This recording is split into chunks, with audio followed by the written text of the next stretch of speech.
Assalamualaikum warahmatullahi wabarakatuh. Perkenalkan, nama saya Irfan Maulana Sidik dengan NIM 11970600037 dari kelas 4B.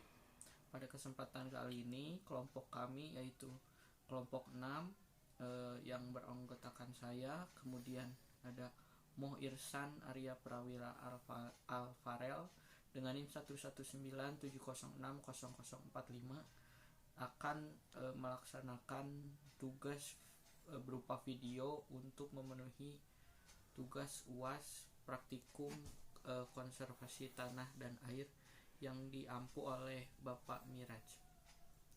Adapun topik dan bahasan yang akan disampaikan yaitu mengenai pengertian atau definisi konservasi secara umum, baik itu konservasi tanah dan air. Kemudian ada metode konservasi, kemudian ada contoh dan ada video praktik saat di lapangan. Berikut merupakan pengertian konservasi secara umum. Konservasi tanah dalam arti yang luas adalah penempatan setiap bidang tanah pada cara penggunaan yang sesuai dengan kemampuan tanah tersebut dan memperlakukannya sesuai dengan syarat-syarat yang diperlukan agar tidak terjadi kerusakan tanah. Sedangkan dalam arti yang sempit, konservasi tanah diartikan sebagai upaya mencegah kerusakan tanah oleh erosi dan memperbaiki tanah yang rusak oleh erosi. Adapun pengertian dari konservasi air ini prinsipnya adalah penggunaan air hujan yang jatuh ke tanah untuk pertanian seefisien mungkin dan mengatur waktu aliran agar tidak terjadi banjir yang merusak dan terdapat cukup air pada waktu musim kemarau. Konservasi tanah ini mempunyai hubungan yang sangat erat dengan konservasi air.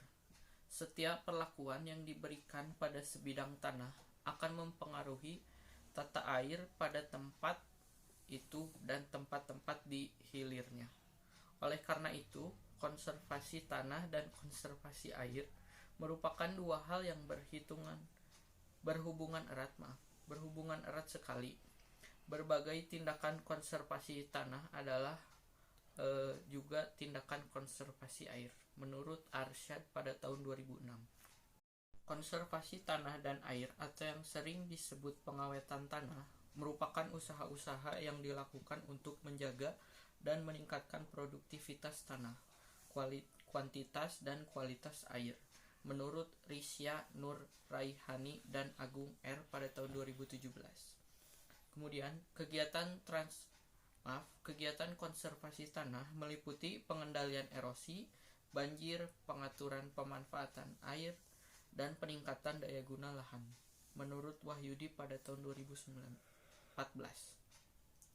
Selanjutnya ada metode konservasi. Metode konservasi ini dibagi menjadi 3, yaitu metode vegetatif, kemudian metode mekanik, dan yang terakhir metode kimiawi. Metode vegetatif merupakan penggunaan tanaman dan tumbuhan atau bagian-bagian atau sisa-sisa untuk mengurangi daya tumbuk butir hujan yang jatuh, kemudian mengurangi kecepatan dan jumlah aliran permukaan yang pada akhirnya mengurangi erosi tanah. Dalam konservasi tanah dan air, metode vegetatif mempunyai fungsi melindungi tanah terhadap daya perusak butir hujan yang jatuh dan melindungi tanah terhadap daya perusak air yang mengalir di permukaan serta memperbaiki kapasitas infiltrasi tanah dan penahanan air yang langsung mempengaruhi besarnya aliran permukaan. Untuk selanjutnya, pembahasan mengenai metode mekanik dan metode kimiawi serta contoh-contohnya akan dibahas oleh teman saya yaitu Irsan. Terima kasih Saudara Irfan Maulana Sidik. Baiklah, saya lanjutkan. Selanjutnya ada metode mekanik. Metode mekanik adalah semua perlakuan fisik maupun mekanis yang diberikan terhadap tanah dan air. Bisa juga berupa pembuatan bangunan untuk mengurangi aliran permukaan. dan juga erosi, serta meningkatkan kemampuan penggunaan tanah. Metode mekanik dalam konservasi tanah berfungsi untuk memperlambat aliran permukaan, menampung dan menyalurkan aliran permukaan dengan kekuatan yang tidak merusak, memperbaiki atau memperbesar infiltrasi air ke dalam tanah, dan juga memperbaiki aerasi tanah serta penyediaan air bagi tanaman. Lalu yang ketiga, ada metode kimia. Metode kimiawi dalam upaya konservasi tanah dan air sebaiknya dilakukan pada keadaan yang sangat mendesak saja. Hal itu karena bahan kimia harganya sangat mahal. Walaupun demikian, penggunaan bahan kimia ini sangat signifikan dalam upaya memperbaiki dan memantapkan struktur tanah.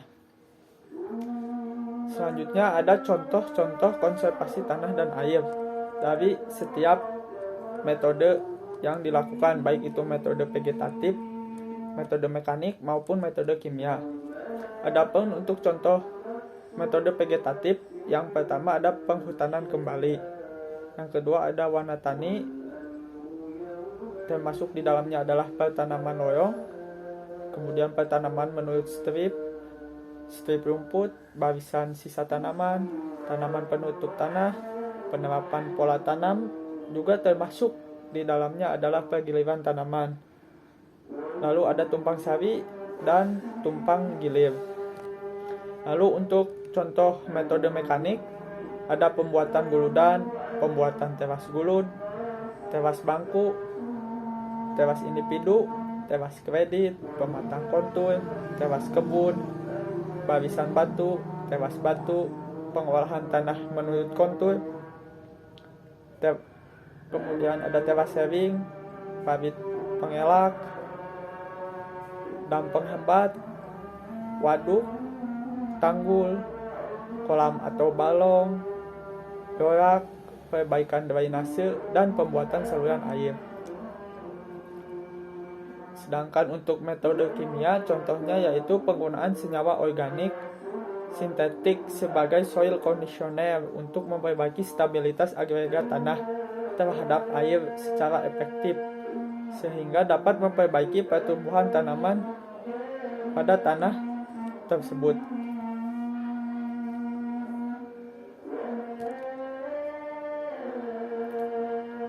Mungkin cukup sekian untuk pemaparan materinya. Kemudian berikutnya akan ada penayangan video survei ke lapangan dari masing-masing anggota.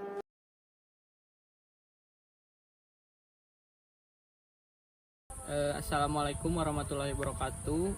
Saya Irfan Maulana Sidik dari kelas 4B dengan NIM 11970600037. Kelompok 6. Pada kesempatan kali ini saya berkesempatan untuk survei ke lapangan dalam memenuhi tugas praktikum KTA. Nah, bisa dilihat ya di sini yaitu konservasi tanah. Nah, di sini itu secara vegetatif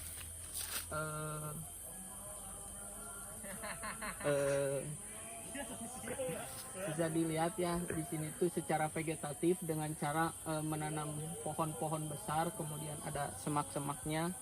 Nah, semak dan pohon besar itu berfungsi untuk menahan erosi, kemudian menahan air yang turun dari atas. Kemudian ada talud ya di sini juga. Nah, untuk talud ini konservasi secara mekanik ya. Berikut merupakan tambahan footage saat melakukan survei konservasi tanah di lapangan. Untuk konservasi tanah secara vegetatif sendiri menggunakan peran tumbuhan untuk melindungi tanah dari adanya bencana erosi. Selain menggunakan penanaman tumbuhan, dapat juga menggunakan sistem tanam bergilir, kemudian penggunaan mulsa, dan pemanfaatan sisa tanaman. Selanjutnya, untuk metode mekanik menggunakan talud dengan tujuan untuk mengurangi aliran permukaan sehingga dapat mengalirkan air dengan kekuatan dan tidak membuat erosi serta meningkatkan kemampuan tanah. Selain menggunakan talud, ada beberapa usaha atau bangunan yang dapat dijadikan usaha konservasi tanah menurut mekanik ini. Antara lain meliputi yang pertama, melakukan pengolahan tanah menurut kontur, kemudian membangun teras untuk mengurangi kecepatan aliran permukaan dan memperbesar peresapan air. Teras ini dibagi menjadi teras bangku, kemudian teras datar, teras gulud, dan lain-lainnya. Yang ketiga ada membuat drainase, yang keempat membuat sambungan pembuangan air, dan yang terakhir membuat rorak, yaitu tempat penampungan atau peresapan air. Assalamualaikum warahmatullahi wabarakatuh. Perkenalkan, nama saya Muhammad Ruslan Abu Abdullah Al-Farel, NIM 11070600045. Di sini saya akan menjelaskan metode konservasi tanah dan air yang ada di daerah saya. Metode konservasi tanah dan air dapat dilakukan dengan berbagai metode, yaitu metode vegetatif, metode mekanik, dan metode kimia. Adapun yang akan saya jelaskan adalah telaseri yang termasuk ke dalam metode mekanik. Metode mekanik itu sendiri apa sih? Nah, metode mekanik yaitu metode konservasi tanah dan air yang dilakukan dengan cara pemberian perlakuan fisik secara langsung, baik itu terhadap tanah maupun air. Nah, sedangkan telaseri itu sendiri yaitu metode mekanik yang dilakukan dengan cara membuat teras-teras ataupun tangga-tangga pada lahan yang belereng, sehingga dengan adanya teras-teras atau tangga-tangga tersebut diharapkan dapat mencegah terjadinya erosi. Hal itu karena dengan adanya teras-teras tersebut, aliran air yang tadinya cukup tinggi dapat dikurangi. Kemudian selain itu, dengan pembuatan teras-teras tersebut, maka air pada tanah dapat sedikit tersimpan lebih lama. Hal itu karena air yang ada pada tanah tersebut tidak langsung turun ke sungai. Dengan demikian, simpanan air yang ada pada tanah-tanah belereng tersebut dapat bertahan lebih lama. Selain itu, dengan adanya teras-teras tersebut, erosi dapat teratasi. Mengapa? Karena dengan adanya teras-teras tersebut, aliran air yang tadinya turun dengan deras dapat diatasi alirannya, sehingga aliran air tidak terlalu tinggi. Iya,